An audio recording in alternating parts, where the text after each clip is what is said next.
Hello everyone. आज हम कक्षा 7 का चैप्टर 7 की जो प्रश्नावली 7.1 उसका रिवीजन करने वाले हैं। चलिए तो हम शुरू करते हैं। पहला प्रश्न क्या है हमें कि दी गई भिन्न संख्याओं को प्रतिशत में बदलना है। पहला प्रश्न दिया हुआ हमें 1/8। तो चलिए हम इसे हल करते हैं। भिन्न दी गई है उसे प्रतिशत में बदलना है। तो प्रतिशत में बदलने के लिए हम सबसे पहले क्या करेंगे, 1/8 में हम कितना 100% का गुणा कर देंगे। अब हम समझते 100% मतलब होता है 100/100। ठीक है, बराबर 100%। 100/100 बराबर होता है बच्चों 100%। चलिए अब हम इसे हल करते हैं। सबसे पहले तो 100 एकम 100 हो जाएगा 100/8। इसे हमें प्रतिशत के रूप में लिखना है, तो बराबर करके हम लिख देंगे बराबर। अब हम क्या करेंगे, 8 में 100 का भाग दे देते हैं। 8 एकम 8, 2, 8 दूनी 16, 8 दिया 2 बार चला जाएगा, ये बचेगा 4। तो हमारे पास जो इस भिन्न को प्रतिशत में लिखने का है वो कुछ इस तरह से होगा। हम और भाग देते हैं, दशमलव लगा लेते हैं, भाग नहीं जाएगा तो 8×5=40 बराबर से हमारा जो आएगा 1/8 का प्रतिशत में हम 12.5% के रूप में लिख सकते हैं। हमारे पास नेक्स्ट क्वेश्चन है 5/4 को हमें भिन्न प्रतिशत में बदलना। तो सबसे पहले हम 100% का गुणा करते हैं। चलिए अब हम 100 में 5 का गुणा करेंगे, कितना हो जाएगा 500/4। हम 4 में 500 का भाग दे देते हैं। 500 में 4 का, 4 एकम 4, 0 उतारेंगे, 4 दूनी 8, बचेगा 2, 0, 4×5=20 बराबर 125%। अगला नेक्स्ट क्वेश्चन है 3/40 को हमें प्रतिशत के रूप में बदलना है। तो सेम वही करेंगे, 3/40 गुणित 100। 0 से 0 कैंसिल हो जाएगा, 2 दूनी 4, 2×5=10। हमारे पास कितना बचेगा, 5 दिया 15, 15/2। अब हम क्या करेंगे, 2 में 15 का भाग दे 15 में 2 का भाग दे देंगे। 2 7 14, ऋण 1, भाग नहीं जा रहा था दशमलव, लगाएंगे 0 बराबर 3/40 को हम लिख सकते हैं 7.5%। जो अगला नेक्स्ट क्वेश्चन है बच्चों, वो आप करिए स्वयं खुद हल और प्रैक्टिस करके देखिए।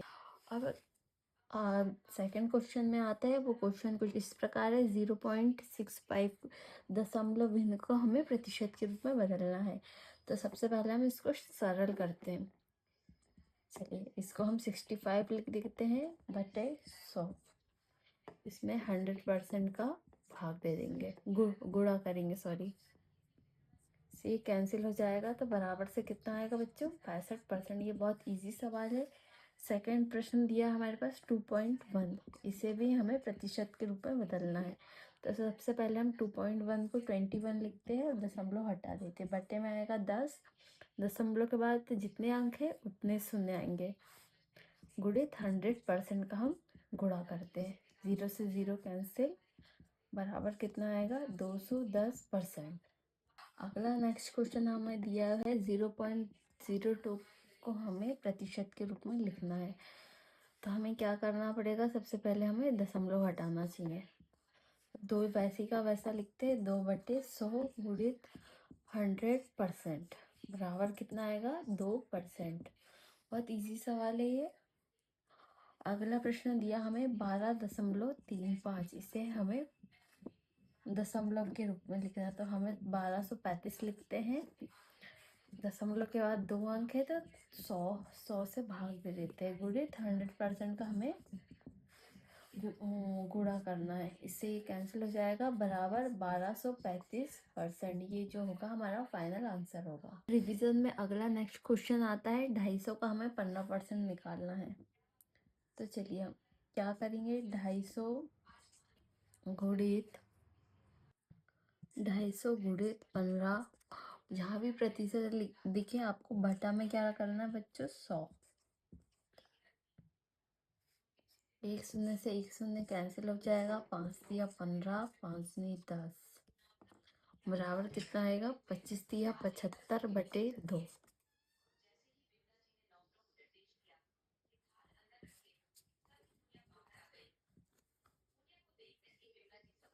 दो तिया 6, ऋण 1, 2 साते 14.5। मतलब 250 का जो 15% होगा वो कितना होगा बच्चों, 37.5%। अब ये बहुत इम्पोर्टेंट क्वेश्चन आने वाला है, हमें 1 घंटे का 1% निकालना है। तो हम जैसे जानते हैं 1 घंटा बराबर कितना होता है, 1 घंटा बराबर 60 मिनट। 1 घंटे में कितने मिनट होते हैं, 60 मिनट। तो चलिए हम इसे मिनट्स में निकालते हैं। 60 गुणित 1% निकालना है तो 1/100 कर लेंगे, 0 से 0 कैंसिल हो जाएगा, 2 तिया 6, 2 पंचे 10, मतलब 3/5 मिनट।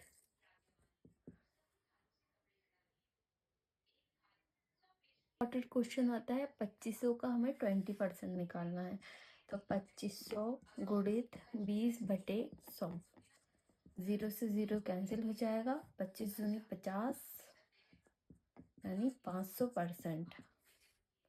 अब अगला जो नेक्स्ट क्वेश्चन आता है वो है 1 किलो का हमें 75% निकालना है। 1 किलो का 75%। क्वेश्चन है 1 किलो का 75%, काफ़ी इम्पॉर्टेंट है। हम जानते हैं कि 1 किलो में कितने, 1 किलो बराबर होता है 1000 ग्राम। ठीक है, तो चलिए 1000 गुणित 75/100, परसेंट हटाएंगे तो बटे में 0 लगाएंगे, 1 0 से ये 0 कैंसिल, बराबर 750 ग्राम। या फिर इसे हम किलो में कन्वर्ट करेंगे तो हमारे पास आएगा 075 किलोग्राम। हमारे पास अगला इम्पॉर्टेंट क्वेश्चन होता है, हमें संपूर्ण राशि ज्ञात करना है जिसका जो 5% है वो 600 है। मान लेते हैं, माना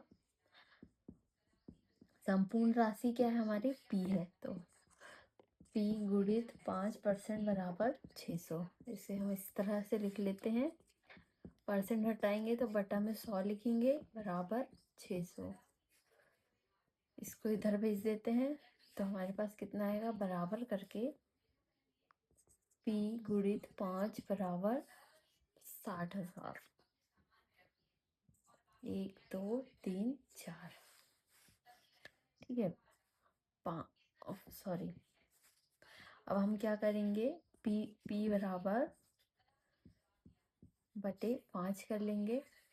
हमारे पास जो फाइनल आंसर आएगा वो कुछ इस प्रकार होगा, 12,000। जो हमारी संपूर्ण राशि होगी वो कितनी होगी, 12,000। नेक्स्ट क्वेश्चन आता है, हमारे पास 12% है और